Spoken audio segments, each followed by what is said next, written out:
নমস্কার বন্ধুরা, আমি শিল্পিকা চলে এলাম আরেকটা ব্লগ নিয়ে। আমার কিন্তু জন্মদিন, আমার জন্মদিন 18 জুলাই। আর এই দিনটার জন্য কিন্তু আমি সারা বছর প্রচুর অপেক্ষা করে বসে থাকি। দেখো, আমি কিন্তু মিলেনিয়াল, বাট আমার মনটা কিন্তু জেনজি নয়, জেন আলফা। ঠিক আছে, আরও কিছু যদি ছোট হতে পারে সেটা আমার মনটা। আমি কিন্তু খুব অধীর আগ্রহে বসে থাকি আমার জন্মদিন নিয়ে। দেখো, আমার হাজব্যান্ড কিন্তু আমার জন্য ফুল আনতে ভোলেনি। আমার কিন্তু ফুল ভীষণ পছন্দের। আর এই হচ্ছে কিছু গিফট, যেটা আমার হাজব্যান্ড এবং আমার বন্ধু এবং আমার মা বাবা দিয়েছে। এই শাড়িটাও কিন্তু আমার বন্ধু দিয়েছে। তো ইউজুয়ালি ও কিন্তু প্রতি বছর একটা শাড়ি দেয়। আর এইটা দেখো, আমার জন্মদিনে দুপুরের লাঞ্চ, যেটা কিন্তু সম্পূর্ণ সারপ্রাইজ ভাবে অ্যারেঞ্জ করেছে আমার হাজব্যান্ড এবং আমার মেয়ে। তোমরা কিন্তু ভেবো না যে এটা ওরা রান্না করেছে, নো। অ্যাকচুয়ালি আমাদের এখানে আমি বাঙালি বলে একটা বাঙালি রেস্টুরেন্ট আছে, যেটাতে একদম পিওর অথেন্টিক বাঙালি ফুড পাওয়া যায়। সেখান থেকেই সমস্ত খাবারগুলো আনা হয়েছিল, এবং বেলুন ডেকোরেশন এই সব কিন্তু ওরা নিজেরাই করেছে। দেখতে পাচ্ছ আমার সব ফেভারিট মাছগুলো রয়েছে। আর জন্মদিন দিন রাত্রিবেলা দেখো কীরকম সেজেছিলাম, বারবির মতো ড্রেস পরেছিলাম, তাই তো? কেমন লাগছে আমাকে কিন্তু অবশ্যই বলো তোমরা। আর আমি গেছিলাম হচ্ছে রুহানিতে।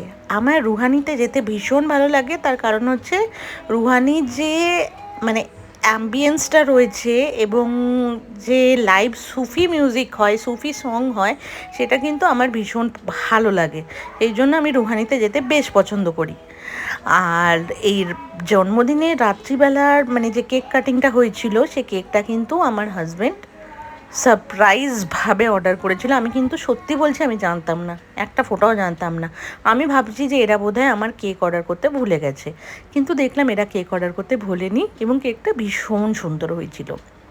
তো রাত্রিবেলা আমরা গেলাম ওখানে, ভালো মতো পেট পুজো করলাম, সাজুগুজু করলাম। এই ড্রেসটা কিন্তু আমি মিন্ত্রা থেকে নিয়েছি, ঠিক আছে? এবং দামটা শুনলে তোমরা কিন্তু অবাক হয়ে যাবে, এতটাই কম দাম। গেস করো তো কত দাম হতে পারে এই ড্রেসটার? গাউন। আর আমার মেয়ে আর আমার হাজব্যান্ড কিন্তু সেম ম্যাচিং জামা পরেছে। প্রচুর খাওয়া দাওয়া করেছি, গান শুনেছি। আর এই দেখো যে কেকটার কথা তোমাদেরকে বলছিলাম, দেখতে পাচ্ছ? আমার কিন্তু ভীষণ পছন্দ হয়েছে। রেলিস থেকে অর্ডার করা হয়েছিল, একটা 2 কেজির কেক ছিল, আর ফুল চকলেট ফ্লেভার ছিল। আমি কিন্তু খুব মজা করে নাচতে নাচতে কেক কাটিং করেছি, এবং এতটাই খাবার খেয়েছি যে আমার মনে হচ্ছে যে সেই রাত্রিবেলাই হয়তো আমার 2 থেকে 3 কেজি ওয়েট গেন হয়েছে। এবং তারপর থেকে আমি কিন্তু ভয়ে এখনও ওয়েট মেশিনে ওয়েট মানে মেজার করিনি। একটু ডায়েটিং করে নিই, একটু এক্সারসাইজ করে নিই, তারপর আমি আবার ওয়েট মেশিনে ওয়েট করব। যাকে, তো আমার বার্থডেটা তো কিন্তু খুবই ভালো গেল, একদম ঠিক যেরকম চেয়েছিলাম, রাত থেকে শুরু করে সকাল অবধি।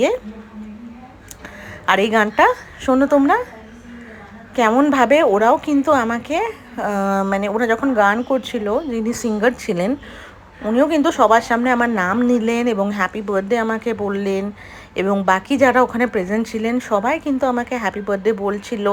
ভীষণ ভালো লাগছিল। তো তোমাদের কেমন লাগলো অবশ্যই আমাকে জানিও।